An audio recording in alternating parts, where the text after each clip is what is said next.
Welcome to the new BBC Space Studio, from which we're going to be bringing you a whole series of programmes in the next 9 days throughout the flight of Apollo 10, America's final dress rehearsal for the moon landing. Apart from film and live satellite pictures, we'll be analysing the mission as it happens here in the studio with the aid of models and, of course, a live to-scale replica of the place it's all about. And the man who knows all about that place, Patrick Moore. So, here we go for Apollo 10, flown by those three men, Eugene Cernan, John Young, and Tom Stafford. The reason behind the Apollo 10 mission is to pull together all of the known facts that we've had in the past from the previous Apollo missions and find out the final unknowns before the actual lunar landing mission. We do everything that the landing mission does except the final powered descent on the surface and just the insertion to orbit. Tom Stafford and his crew on Apollo 10 will begin their space flight very much in the same way that Apollo 8 did when it went round the moon at Christmas.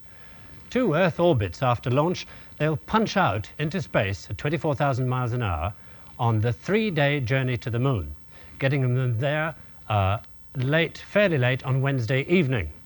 Once in this circular orbit 69 miles above the moon that will characterize this flight, as it did Apollo 8's, they'll spend 24 hours checking out the lunar module, all their systems, and getting plenty of rest before the crucial part of this mission begins on Thursday evening. Now, on Thursday evening at about 8 o'clock, if everything's gone well, until then, they'll be here. The other side of the moon, Earth is that way, remember? And as I say, if everything's gone well, Cernan and Stafford will crawl into the lunar module and separate from John Young in the mother craft to a distance of about 2 miles. And at that distance, they'll do an orbit and a half of inspection, during which the lunar module will spin and whirl in every possible direction, so that John Young in the mother craft can see if everything on the outside of the lunar module is as it should be. Now, if it is, at 9:20 on Thursday evening, they'll be here, ready for the vital maneuver. The lunar module will spin round and use its main engine here to slow it down so that they drop towards the moon feet first. And at 10:10 on Thursday evening, they'll be 10 miles above the surface of the moon and photographing this landing strip for Apollo 11. Now, at that point, they will have finished the first half of the point of going to the moon for Apollo 10.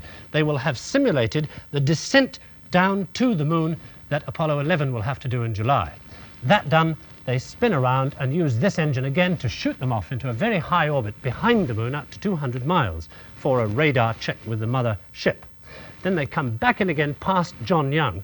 John Young, incidentally, who has spent all this time going round with them out at 69 miles, but ready at any moment to come in for a rescue maneuver.